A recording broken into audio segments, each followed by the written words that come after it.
This is a story about a series of murders and disappearances that happened in the winter of 2000. Previously on A New Winter, a shot rang out, the windscreen shattered, and I shielded my eyes. As I opened them, I saw that in the back seat was Dewbridge, with a hole in the centre of his head. This is episode 33 of A New Winter. Blood was pouring out of Dewbridge's head and onto the back seat. I looked back into the road, but Sophia was gone. I didn't know what to do. I looked down at myself, and it seemed I'd been spared being drenched in his blood. I got out of the car. There was no one around. No one had seen me. And so I ran. I left the car there, running in the middle of the road, and sprinted off into the woods. My mind raced. Where should I go? Is Sophia after me? Should I try escaping the town? Once I was a safe distance, I took a breath and calmed myself back down. What had Dewbridge said? About Graham's? About her being my sister? It couldn't be possible, could it? She must have known this entire time, right from the beginning. That's why they kept me close, maybe. That I've been able to stay away from the police because she's been trying to keep me safe, from afar. I mean, why not just tell me? Why not just been honest about it? I mean, maybe she felt like she couldn't trust me. I tried to think, could I remember her? I racked my brains until I remembered when I was escaping from Mr. Tooley with Dewbridge. I had that vision. I had that vision of a family sitting at a table in that house. Had I been there before? Was that my family? What about the other house and what I'd remembered there? Where was my true home?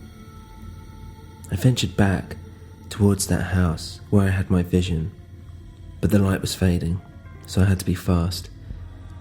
After an hour I finally came upon the house, but the sun had almost set. It was still deathly quiet. I walked in and I tried to see if I could remember something, anything. I turned on the lights and went upstairs. There was nothing unusual, but as I looked around, nothing sparked a memory. It just felt like any other house. I opened the first door I came to, but it was just a simple bedroom. It looked like it hadn't been slept in for months, in fact. Well, if not years. The next room I came to was the bathroom. Nothing special. But then the door at the end, it just wouldn't open. It had been locked. I looked around and pulled up the carpet, checked a nearby pot behind the radiator, and just in case there was a key or anything, but nothing. So instead, I just started kicking it. Each one doing little damage, but making quite a noise. I started to feel anxious about who could perhaps hear me. Maybe that creature that wandered the corridors beneath this very house. Perhaps whatever other dangers I'd not even laid eyes upon. But then after a couple more kicks, I felt it start to give, until the door swung open, and there, in front of me, was a room full of papers and photos and documents, covering the walls and floor. In the middle of the far wall was a big yellow piece of paper with a large question mark on it. Splayed across it were photos, notes on other yellow bits of paper, all sorts of information, and all connected via pieces of string, so it looked like a web with a spider in the middle. The yellow spider, I thought. This was the yellow spider the voice had described to me, that it pointed me towards. My head started thumping again, and I remembered. I did remember standing here before, with Graham's, and she was talking me through something, but what was it? What was it that she was saying? I looked at the photos, and they were mostly of me, and what must have been, well, my twin. What had happened to him? There were maps with notes written all over them, areas marked out with thick black borders drawn on in pen, entire lands just marked in red with danger on them, and there in the middle of one of the danger areas was a crude sketch of the tower that listens. I didn't want to touch anything. This had obviously been meticulously put together, but it was clear that Graham's had trouble finding any common ground, any method in the madness. She'd still been investigating, knowing perhaps Dewbridge, but looking around, there didn't seem to be much of a result. I'd definitely been here before. I'd stood at this very place and looked upon these notes. And something outside caught my eye, out in the darkness. From afar I saw flames rise in the distance. What was happening out there? Bang! And it didn't move. Someone had entered through the front of the house. Maybe they'd seen the lights and come looking. I was sick of running and hiding. I was going to see who it was and confront them. I walked out of the room, and at the end of the corridor I noticed something strange, something different. It took me a second, but I realised that the light must have gone off downstairs, or been turned off. The corridor now led to a dark, hidden staircase. I hesitated. Did I dare go down there? What would I find? Would it be worth it? And as I began walking, I heard some strange noises, animal-like. Was it the monster from the tunnels? Had he come up, entered the house? No, this was as if someone was searching for something. As I started walking down the stairs, fear started to grip my heart with its icy fingers. I didn't know what I would find or see, or even if it would be real. "I know you're here," a male voice bellowed out from downstairs. "Show yourself." I took a breath and slowly walked down the stairs. There I could see, in the lounge, there was a tall man throwing his arms around, just smashing whatever he could find onto the floor.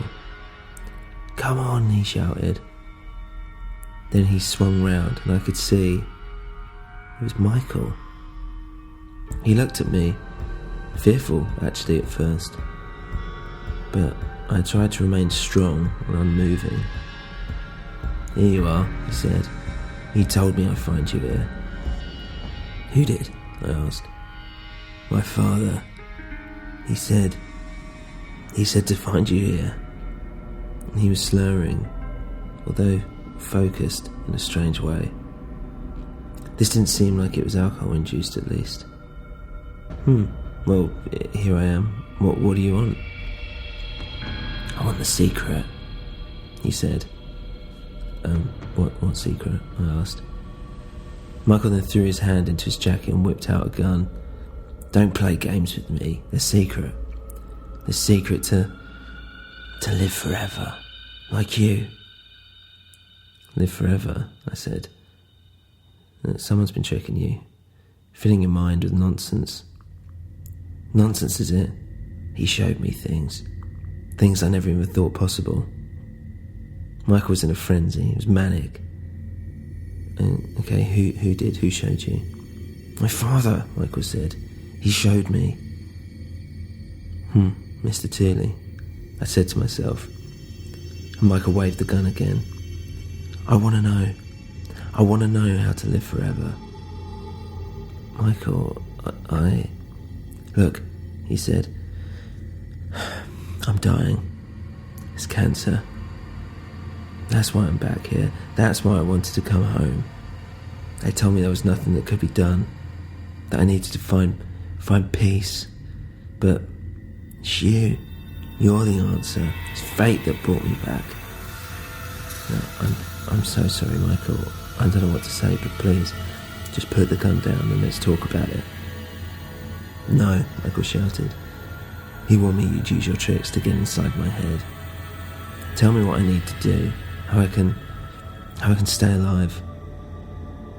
"Michael," I said to him gently, "I don't know what he's been telling you, or what magic tricks that he's shown you, but I don't have any powers.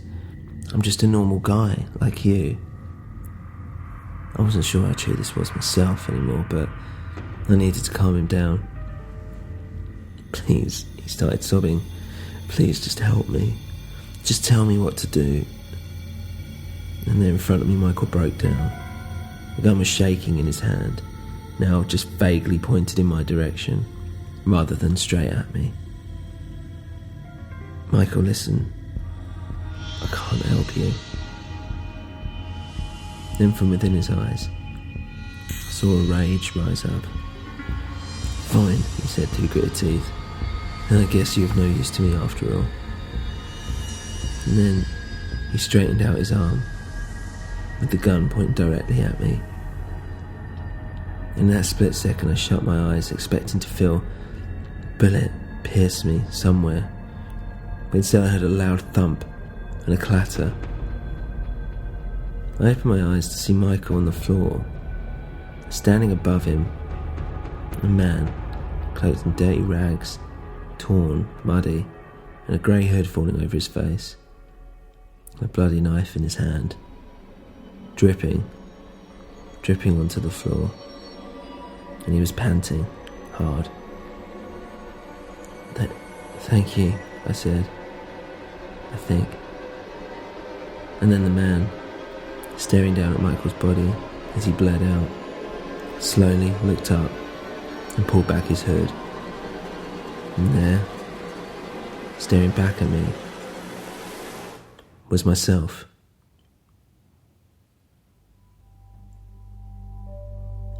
I just want to say thank you to all the people who've donated via Patreon this week. You can do so yourself at patreon.com/anewwinter.